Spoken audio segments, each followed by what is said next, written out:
Jay, I see you. Good people from back in the day that I've spent some time with. So let's do a quick review. The first time we met together, we talked about the why, beating burnout, and using the why to fuel your life or your purpose, and using your why to keep the oil in your lamp or to keep wood in your stack to keep the flame burning so we can beat the burnout. And we know that the why has to be strong. The why has to be bigger than your fatigue. The why has to be bigger than your quit. The why has to be bigger than your fear, because it's the why that will keep you going. And then we also discussed the fact that your why could change depending on where you are in your life. All right. Last week we talked about the who. The who. Who is that person, or who are those people that pour oil into your lamp to keep the lamp burning? Who are those people around you? Who's in your circle that keeps wood on your fire to keep your fire burning when you don't have enough juice to push yourself? And I mentioned that the person that gives me the most juice lives right here in the house with me. That when I don't want to press forward or move on or attack a fear or go after a new goal, she's constantly pushing me to go after it or telling me to back up and slow down, but whatever it takes. Because when my fire is low or when I'm running out of juice, it not only affects me, but it affects the people that surround me. When we give off light as lamps, as fire, as flame, when we give off light, it just does not light our lives, but it lights the whole house and it affects people that we are around. That's what light does. And so you have to have people that are willing to pour back into you just as well as you pour into them. We don't want to be drains, and we don't want to hang around drains. We want people that are fountains and that will also fill us up. Okay, so we talked about the why last week. We talked about the who. Today we're going to talk about the hats. That may sound a little weird. Bakari, I don't know if you're still on, but do you remember this hat right here? The old white Kango? Yeah. I'm a friend, y'all, and I remember wearing this old white Kango in Hawaii for my boy Dre's wedding. And the only reason I bought it is because Bakari and Jabari had one, and I thought it was fly, so I kind of wanted to be fly. I'm not really a fly guy, but that day I wanted to be fly. And so, you know, one of the hats that I wear is a friend. How about this one? This is my husband hat. This is when, you know, date night hat. You know, we go out and we get fly and we at a nice restaurant, and so I'll put on a nice brim. You know, I got to tilt it just a little bit. If you know me, I'll break my hat just a little bit. You know, I wear that hat too. I'm a husband. How about this one? If James Brown is still on, this is a Christmas gift. I'm a brother. And that's not what the B stands for. The B hat is around because that's what we decided to do. Just as Brown brothers, we wear hats with B's on them. But now he's turning into a whole other thing with him and his speaking and his business that he does and his voiceover. And you're always going to see the signature B hat. But I wear mine not only because I started the thing, James, with the B hats, but because it's an homage to him because he bought this for me. But I'm a brother too. It's a lot of hats. How about this one? See that? That's a Masters logo. I wear this one because it reminds me that I'm a son. My dad got this for me because he went out to Augusta Pines or Augusta National to watch the Masters, and he brought this back for me. And so when I get a chance to golf, I try and wear this one. And to real golfers, that's impressive. They're like, oh, you went to Augusta Pines? No, my daddy went to Augusta Pines. But I didn't. But I'm a son, you know. This one, I don't know if he's on yet, but this is my coach's hat. I help coach Stamo Storm baseball team. Now, many of you know that I didn't play a lick of baseball, but my son started playing at 4, which means I started playing at 4. And so, guess what? I started coaching. And Monday, Wednesday, Fridays, and some weekends, I'm coaching baseball. Don't do that to my hat, man. See, this one, you got a bad assistant. He crinkled up the hat. Kevin Donaldson, this is not the kind of hat you crinkle up. This is my dad hat. Now, my dad kind of wears a hat similar to this, but I wear one sometimes. But it kind of reminds me of being a father. Got a lot of hats, man. I don't have a work hat. I don't have the sleep hat or the TV watching hat.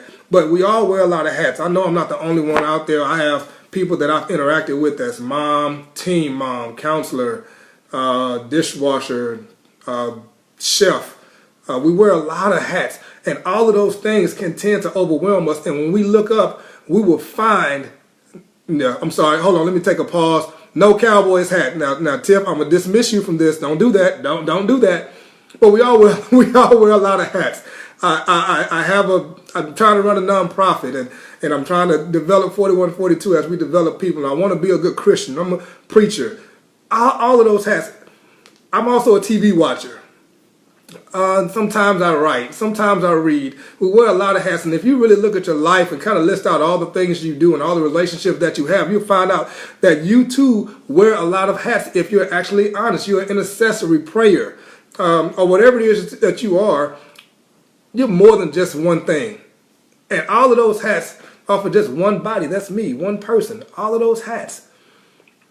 And I tell you the truth, there are times when I look up and I am dog tired.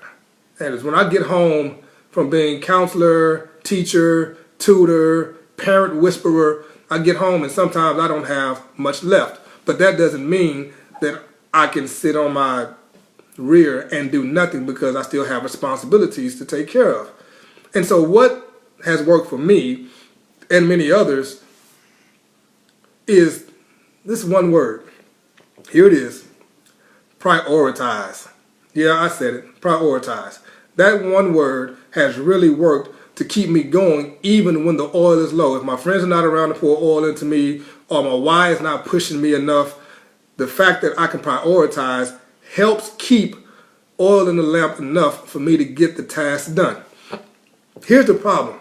We spend a lot of time wasting time.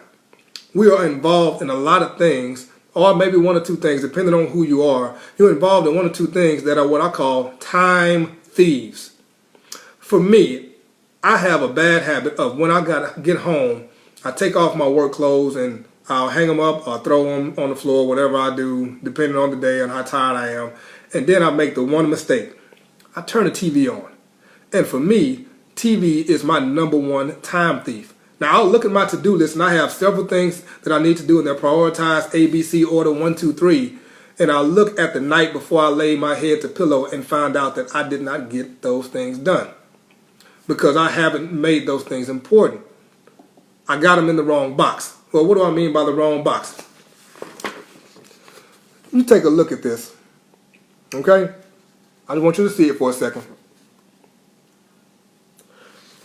We live our lives in boxes and big rocks.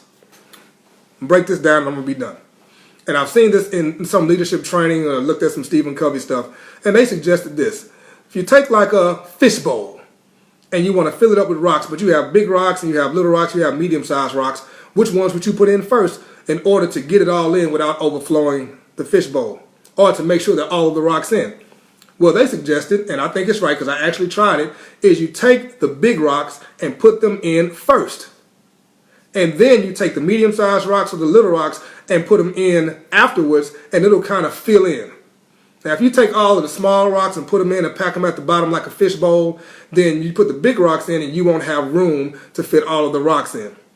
And so you take the big rocks and you put them in first, and you sprinkle in all of that other stuff, and it'll kind of fall into place. But what does that mean? You take the most important task and you put those things first. The hardest ones, the tedious ones, the ones that have to be done. Now, here it is. Watch this. Here we go. See y'all playing. I love y'all though. See, check this out. So we have 4 boxes in this quadrant.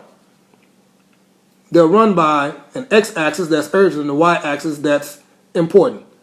Urgent and important. Here's where I'm losing it.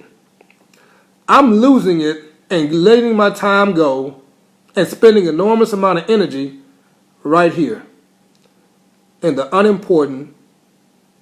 I'm sorry, that's the wrong one. In the unimportant and the not urgent. Right here. This box right here is the time stealer. This is for me, TV. This is for me just simply doing nothing that is productive. This is the box. We know this exists. We have stuff that's both important and urgent that we need to spend time getting done.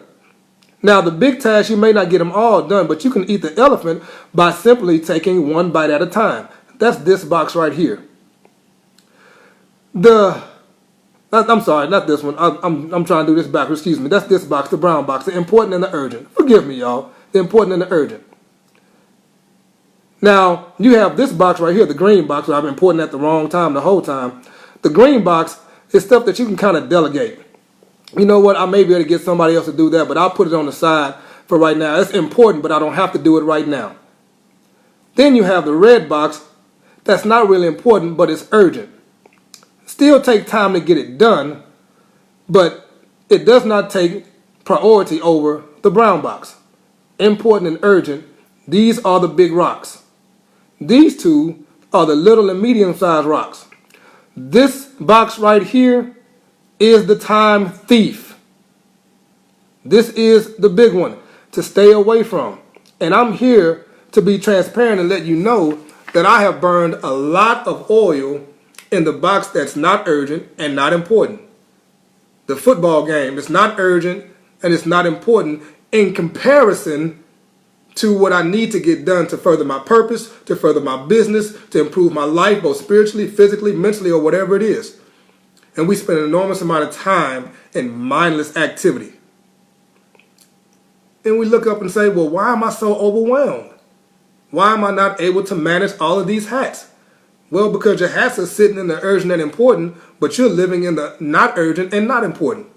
And I'm saying you as in me, because as I look at this, I'm talking to myself. And when I look at where I could have been 10 years ago had I lived in the urgent and important box, it's mind-boggling. It really is. Now, I believe that everything happens in its time, but I also believe that we lose time when we waste time. Time is the one commodity that we give away that we never get back. 10 minutes ago, you're never going to get that 10 minutes again. You have spent this time with me, and the time you spent with me, you're never going to get it back again. And so I want to urge you, if you want to beat burnout, then we got to put first things first. We have to prioritize. Procrastination is the enemy of time, but prioritizing can help keep your lamp just a little bit full. And those things that you can delegate, pass them on. I see Troy Johnson on here, and he'll tell you that there are some things that he passes on to his ministers or to some of his members because his priority is preaching and teaching the word of God and praying for his members. So he can't do it all. And that's for any person that's in a leadership position, whether you're a parent as a leader, a teacher, or you're at your job and you have a team. There are some things that you can put to the side, give to someone else, but we got to stay away from that box that says not important and not urgent. Again, we can't get that time back, and we'll find ourselves unnecessarily overwhelmed because we've made important the unimportant and we've made urgent the non-urgent. TV for me is a black hole. It steals so much of my time. And sometimes I just want to do it because I want mindless activity because I am tired. But my why, again, is strong enough. My who is always around me. But I got to have my priorities in order. First things first. It's really just that simple. And you have to fight with yourself. Our biggest enemy is ourselves. You have to fight with yourself to get done what you know needs to get done in order to meet your goal, to maximize your influence, your purpose, or whatever it is that you're trying to do. Even if it's just as simple as washing clothes so your kids can go to school in a clean uniform. That's urgent and important. Please do that. That came from a real personal place, so I'm sorry about that because I see that all the time. But let's just let's make sure we put first things first, and I guarantee you that will help you from being overwhelmed. Also consider that there are some things that you have in your urgent and important that may not belong there. And so you need to consider where those things go. Again, here's the image. The important and urgent is where we need to live. Wait till later. Delegate. Destroy. We cannot live here if we plan on maximizing our lives and beating burnout. That's all I have for tonight. I'm so glad you guys stepped in and hung out with me for these few minutes. I feel like I went a little bit longer. For the sake of time, if you have questions or thoughts, feel free to comment at the bottom. Also, click share so your friends that were not here to view the live video can get a chance to see it. Also, feel free to drop by my website, www.4142.com. It's spelled out 40, Forty, 4142.com, and you'll see some of the other things that I'm involved in. The mentor group for young boys. There's also, I offer life coaching, and I also offer to speak, small group training, and those things. I'll be back next Tuesday for the last installment for beating burnout, and so I want you to come in for that, because next week is going to be a great one, and I'm looking forward to it. But mark this in your calendar. Next week we'll be back again at 8:30. Let me say that again. Next week again at 8:30. So please join in. Tell your friends. Chime in. Each one bring one, and I think we'll have a good time. And then I'll tell you next week what will be the next series. And I'm looking forward to it. I think I have an idea. Just want to give a shout out again to a couple of people, Dre and Rhonda. That's my sister and my brother. Good to see you guys. Thank you. James Brown, my big brother, you're right. Sometimes we just need to learn to say no. There's an art to that. We don't have to say yes and take on everything. The hats that I have, I got to have them. No escaping it. But sometimes, what did Nancy Reagan say? Just say no. It's okay. Just say no. The stones change. Absolutely. Absolutely. I agree with you, Janice. I know I've emptied out my bucket of stones sometimes and looked at it again. This thing for me changes every day. It changes every month. Goals come in and goals go. And so sometimes we do need to make adjustments. Absolutely. And that also goes into making adjustments with your purpose. Don't be afraid to change midstream for the sake of not burning out. Because look. Okay, thank you, Janice. You started me up again. Look, if we're burned out, we're no good to no one. We're not good to anybody if we're burned out. If we don't have any juice, we don't have any flame, we're just as dark as the next person. We have nothing to offer. We have to do these things. At least I've done these things because they work for me. And I believe that's why I'm able to go outside of the help of the Holy Spirit, who gives extraordinary strength according to my Christianity and my belief in God. If we're not doing the things like prioritizing, then we're really doing damage to ourselves and the people that are depending on us to step into those roles where we're needed. So if you committed to a hat, then make sure you prioritize. And I agree with you. Sometimes you'll look up and say, you know what, that shouldn't have been in the brown box in the first place. And that's where wisdom comes in. Or we can respectfully say, you know what, I'm not available to do that. Here was a hard one. I can't coach softball this year. I'm not excited about that because I wanted to coach, but I can't do it. I am unable to be in 2 or 3 places at one time. I'm not a superhero. I may be a mutant, but I'm not a superhero.